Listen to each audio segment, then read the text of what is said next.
Hi, good morning. It's Jesse. I'm back again, okay? So God's given me a testimony for this morning, okay? A way to beat back the devil.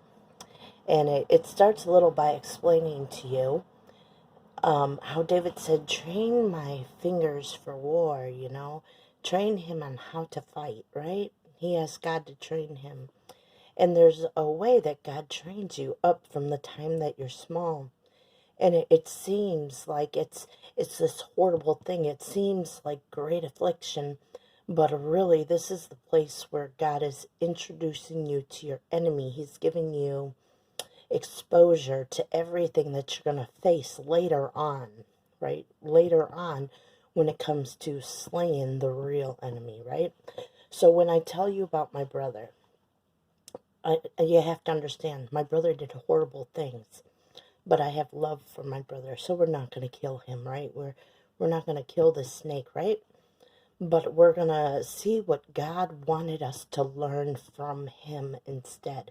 Because though it seemed as though my brother was doing great evil, God was using him to teach me, so we're not going to kill him. So let me take you back to my childhood, right? When I was very small, and my brother, he had this daily routine where he'd hold me down. He'd knock me down. He'd sit on my chest. He'd pin my arms down with his legs. He'd spit in my face, and he would tell me that Mommy and Daddy don't love me. No one loves me. No one will ever love me. No one is coming to save me. I should just die.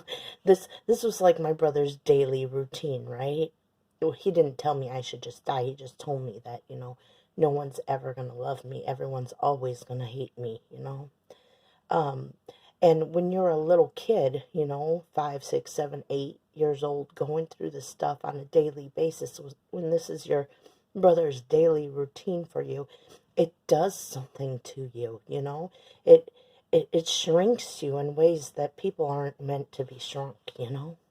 Um, did it corrupt me? No, it didn't corrupt me. But I just saw my brother as a very mean person. And when I'd tell my mom, she'd tell me, I can't handle it. Or she'd make me the problem, like, you're no angel. One time only, I told my dad, and my mom and dad fought horribly, and my dad hit my mom, and I felt so guilty for it, right? So I learned that people are going to do evil things, and there's going to be no justice. And if you try to seek of some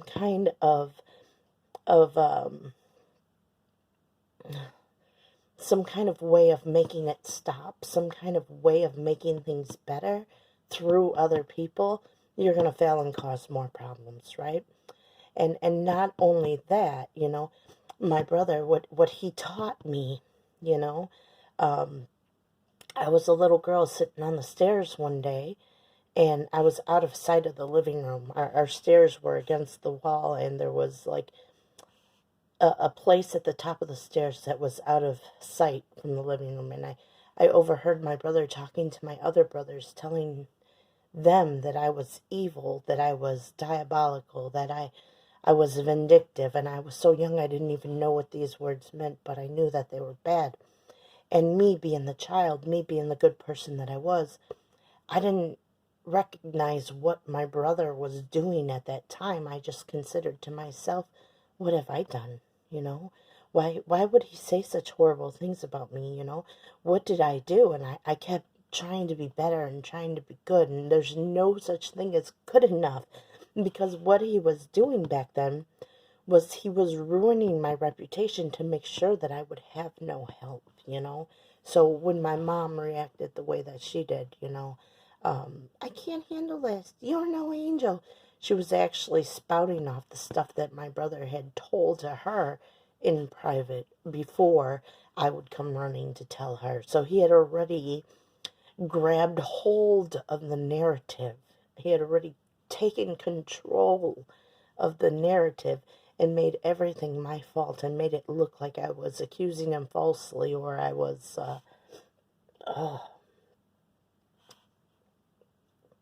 or like I deserved it in some kind of way, you know?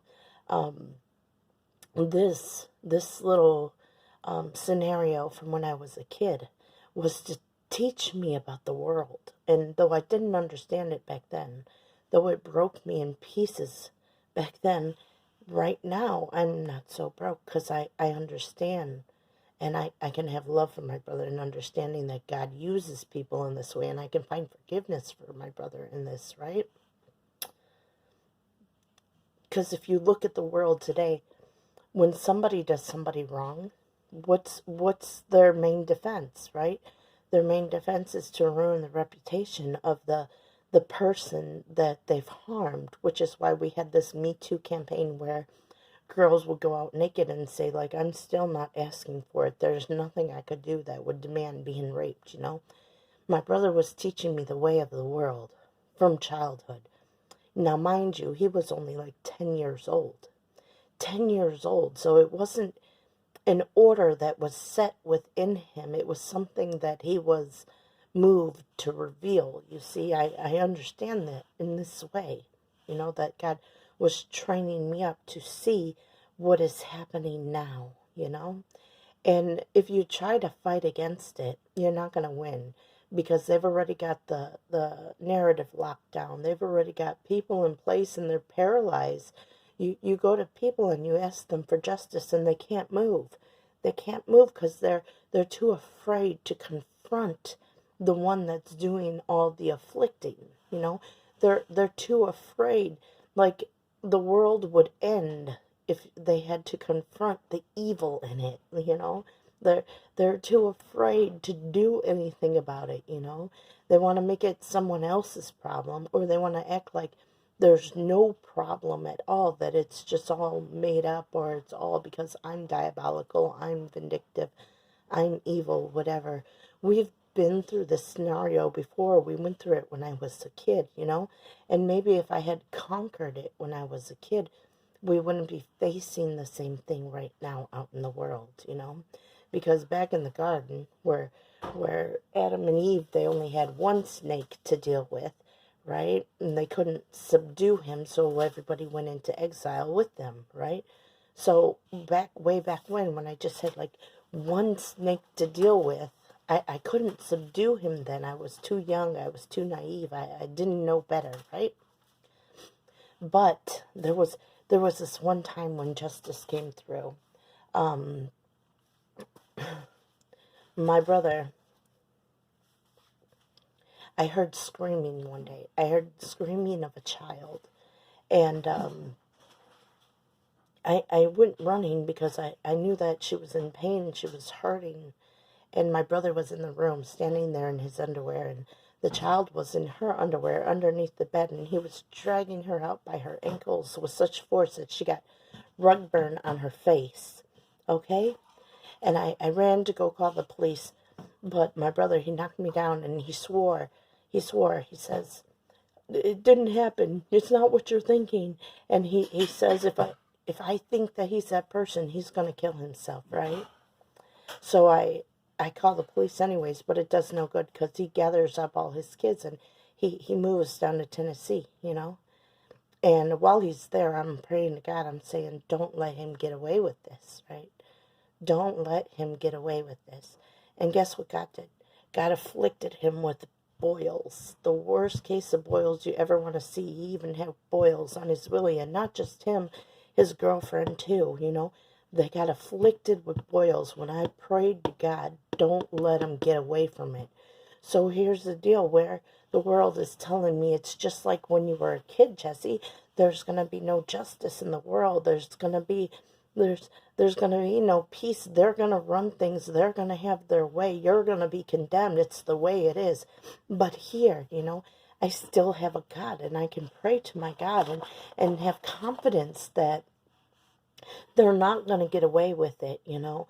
They're not going to get away with doing what they do. And though they may control the narrative, though they may be bigger than me, though they may have all these people under their thumb believing their lies, or too afraid to confront their lies, and serving them in their mission to destroy me, right?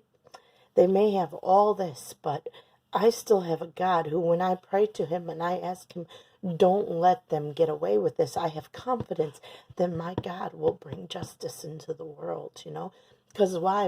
My covenant's to suffer for him, right? Right. My covenant is to suffer for God.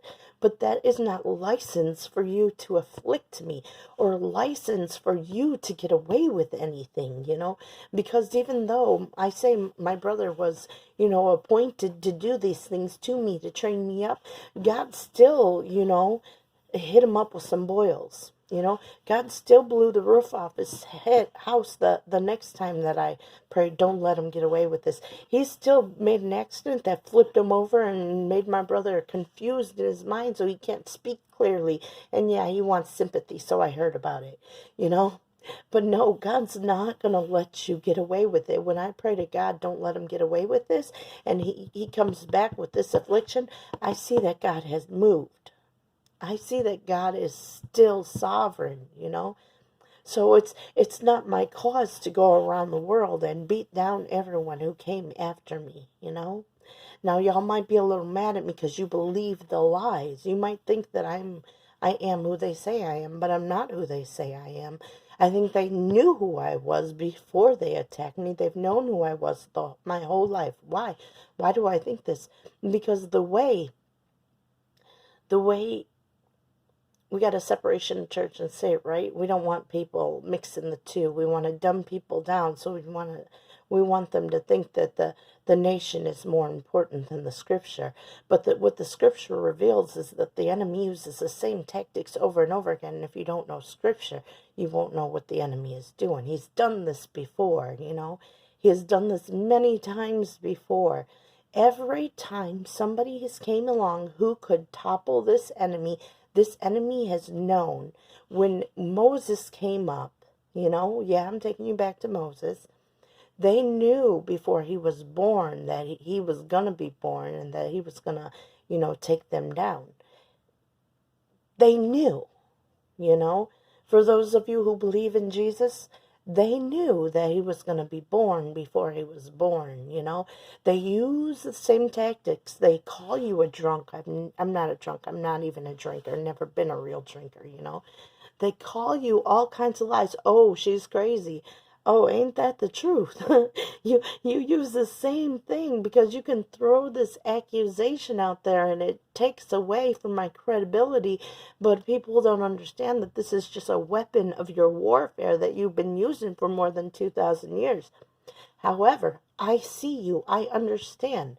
Forget separation of church and state. If we don't know this enemy, he's going to keep us enslaved. We'll never come out of it. Well, I will, but the question is, will you come with me or will you die with him? Because I see an exodus on the horizon. We're coming out of this thing because God don't cut covenant to deal with Tommy. God doesn't cut covenant to deal with these little snakes down there. You all were just my training ground to see that no, this world cannot stand as it is, They knew who I was before I was born. They were making their plots and their plans before I was born. They were coming for me before I was born. You understand? It's because it's the way that it always has been. And if you don't believe that it's the way that it always has been, after the Exodus, the survivors of Egypt, they came out and tried to pursue the Jews long afterward, taking them to court. This is why the Jews favor Alexander, right? Because they gave the Jews credit to escape. They loaned them their gold. They loaned them their valuables. It was a loan, you see? And it's why they pursued them on and said, no, they have to repay. And Alexander was like, there's no debt to be repaid. He sided with the Jews and cut them free. But this enemy right here, when they want to restore you, they're not going to pay you for what they did wrong. I see all these African American people out there that when the government sues them and when they're caught doing wrong, when they go to not when the government sues them, when they sue the government has to pay them. They're not offering them a loan. But with me, they send me credit card offers. They're refusing. They control the narrative in the court, and they're refusing to give me justice, They keep making it look like a lie because they work appearances. They control the witnesses. They have false witnesses. They control every action that's taken, and so they refuse to let a matter be settled in my favor. But what they will do for me is offer me credit, just like Egypt did way back when. We'll give you credit so that you can pay interest on any money that we give you, and you can pay the money back to us, because we uh we are not a nation of builders. We are a nation that devours its people. And in our devouring, there's not much left over to satisfy our need, which is why we keep on eating more and more people. You know, they're really pathetic when you think about it. I know I'm not rambling. I have this vision of these people, and I'm trying to describe it to you, because they're exactly as Egypt was. Exactly. They don't restore you with justice. They restore you with credit. They restore you with debt. I shouldn't say credit. They restore you by opening up your debt limit, by opening up the amount that they're willing to lend you, not pay you. My African American brothers and sisters who get paid when the government does them wrong, you are a different breed. You just don't understand. Me, they will offer a credit card too.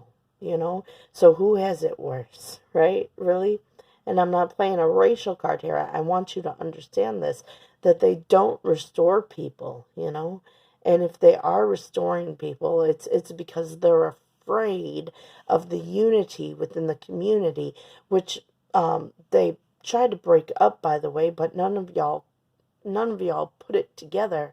They tried to break your unity of the community way back when Reagan was president, way back in the early 80s, late 70s. They tried to break your unity by sowing drugs into your neighborhood, because they knew that if they got you hooked on drugs, it would destroy you as people in your family. It would destroy you through generations.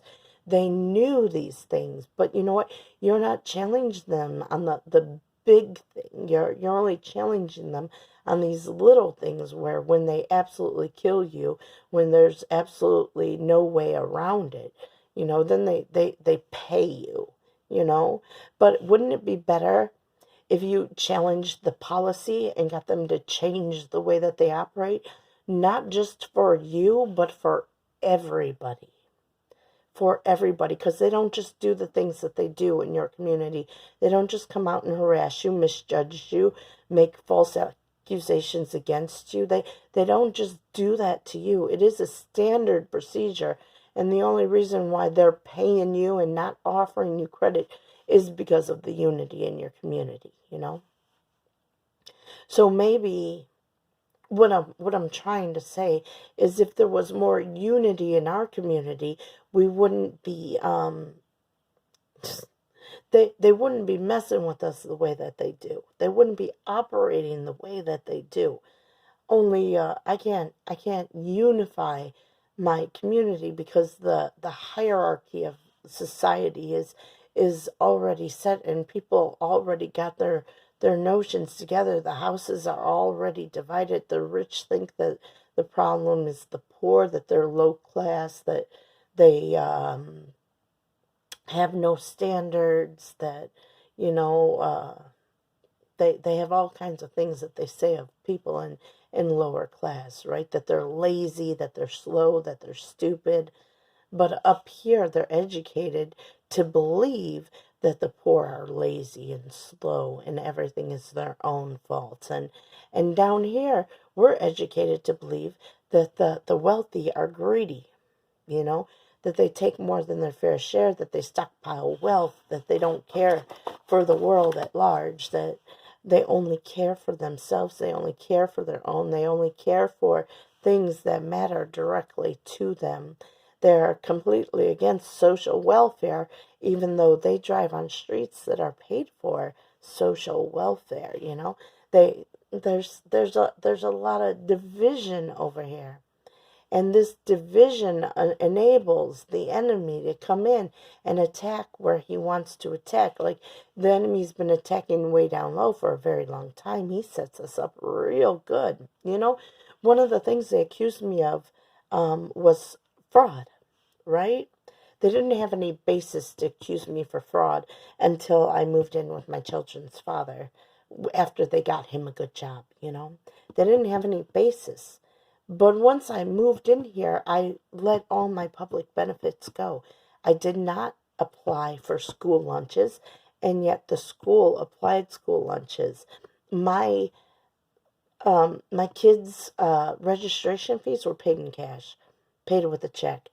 My kids' school lunches were paid with a check, paid in cash, But when they needed to make it look like I was committing fraud, they tacked on free lunches. They didn't refund me. Now, this is school policy. When they give you those free lunches, when you're approved for them, they refund you the registration fees that you've paid. They didn't refund me any of that, you see, because it was all a scam. It was all a ploy, and it was a ploy not only to make me look guilty to the people up high who were judging me, but a ploy to make me look guilty to the people around me in the neighborhood, telling everybody that I'm on free lunches and food stamps and everything else, when I had already let that stuff go. But you're going to ruin my reputation and carry it through because you have the power to do so, because you control the faucet and you say who gets the benefits and who doesn't. And even though I didn't apply, you were going to give them to me anyways, I recognize the tactics of the enemy here because I was trained up down there. My brother was real good at making things look like ways, My brother down there, he earned favor through the people around him by being my protector. So the same brother who used to sit on my chest and spit in my face, if you said anything against me, he'd knock your head off, This guy, Chuck Warnick, he used to spit in my face all the time in the hallways in the 7th, 8th grade. And I didn't know him. I didn't even know his name back then. He just targeted me. He was just very mean to me. And he knew my brother. And he was in the presence of my brother one day, and he told my brother that I was a real bitch. And my brother hit him so hard, he knocked his 2 front teeth loose. This is my brother, my protector, It's one of the reasons why I love my brother, because he will protect and defend me. He won't let anyone else hurt me. Not in that way, But you got to understand that while he's doing this, he's also doing that. Just because he's doing this doesn't mean he's not doing that, And in this way, he earns credit to say that he is the good brother. And yeah, he can be the good brother, but he's also the brother who sat on my chest and spit in my face, He's also that same guy. So when we're over here and we got these people trying to look like they're charitable, trying to look like they're righteous, like they're helping, yeah, you gave me food stamp, or not, you gave me free school lunches when you cut me off of my income and ruined my reputation so I can't work anywhere. Yeah, you gave me free school lunches, but I didn't apply for those, right? And you're the ones ruining my reputation. You're the ones gang stalking me through my neighbors, through my daughter's friends. You're the ones coordinating the attack against me. So yeah, while you did this nice thing for me that I refuse to take from your hands, you do all this too, When God trains you up to see things, when God trains you up to understand your enemy, you understand them thoroughly, right? This doing one good thing here does not negate that. And just because you applied free school lunches to my children's record doesn't mean that I scammed to get them. You're scamming to control the narrative around you and make yourself look righteous in the same way that my brother Tommy used to scam by knocking people out for talking bad about me. It's the same difference. It's the same thing over and over and over again. So how do we conquer this? how do we get away from this? It seems impossible. I can run down and I can crack everyone's heads, I can, the devil pierces your heel and you'll crush his head, right? We can crush heads, but it's not going to do any good because the devil has a ready-made supply. These people are groomed and ready. They've been broken in such a way that if you put a chain on them and sit them in front of a TV screen and tell them don't move, they're not going to move, and you don't even need to secure the chain, right? You don't, it's not the people that are necessarily bad. It's the order. It's the order that commands people to serve this way in the function that they serve in, and removes the filter that tells people what is right and what is wrong, what is fair, what is just, that tells people to care for someone else, to take care of other people, to lift them up, to correct them where they're wrong by direct confrontation. Like, if you have a problem with me, you say something to me. You don't go around me and ruin my reputation. We have this out privately because you don't need an army to fight me. I'm not going to kill you, Yeah, you might need an army to try to kill me, but even with an army, you won't be able to. Why? Because I have a God. Because I have a God who protects me, who loves me, who keeps me, who guides me, who tells me who to stay away from and who to join myself to.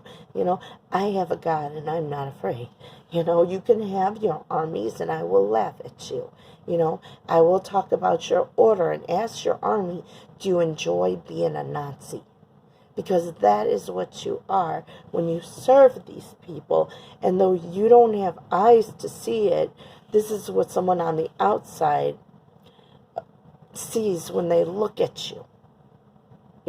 When they know the whole story, this is what you look like. It looks like we're sitting in Nazi Germany and they have weaponized the crowds. Are you proud of yourself? Are you on a righteous task? No, you're not. So let's stop this. And how do we stop this, We stop this by returning to the law. How did the Maccabees take down the Assyrian Greeks way back when? They fought to restore their laws and for God. If you fight to restore your laws for God, for the glory of God, restore your laws, unify your families, unify your people, glorify God, then you'll be successful. If you fight to kill your enemy, you're going to lose. God won't be with you over here. Yeah, the Maccabees, they got to kill people. They got to kill people, but that was their covenant. You understand that the Torah allows you to kill your enemy. Me, God protested when my brother was dying, right? God protested. God protested that if I leave, they'll die. God protested. So if I got to stay, we ain't staying this way. Because I'm not putting up with it. I'm not a child anymore. You won't sit on my chest and spit in my face, because I will knock you down, I will knock you out, and I'll pray to God for forgiveness then. You want me to be sorry? I'll be sorry after I take your head. Do not push your limits with me like this. You think that I'm weak because I tell you I can't kill my snake. Do not provoke me. Do not hit me so much that you remove that limit, that I don't see life as possible so long as you have breath. Do not push me that far. You do not have a right. You do not have a cause. You are a Nazi. I'm not afraid of you. You disgust me, And this is the way that we handle snakes. We let them know we're not like you. And you really don't want to push me so far that you make me like you, because you're going to be the one who doesn't survive. Stop provoking me. Stop pushing me. Stop exploiting your position over my children to make lies look like truth. Stop all your nonsense. I've been through this with my first snake. We're done. We're done with that nonsense. You're going to behave or you're going to lose. You have a choice. And I offered you a peaceful path to redemption. Stop and get behind me. Or keep it up and you'll take your name as a Nazi. You'll take your name as a Nazi. You'll be seen for who you are. You'll carry the shame for all you have done. It is your choice for how you want your outcome to be. You can choose to stop, to turn away from that, to return to the law, to try to do good. Or if you carry on, you're going to find yourself covered in shame. And that's all I'm going to say from here on out. Y'all have a good day, and God bless.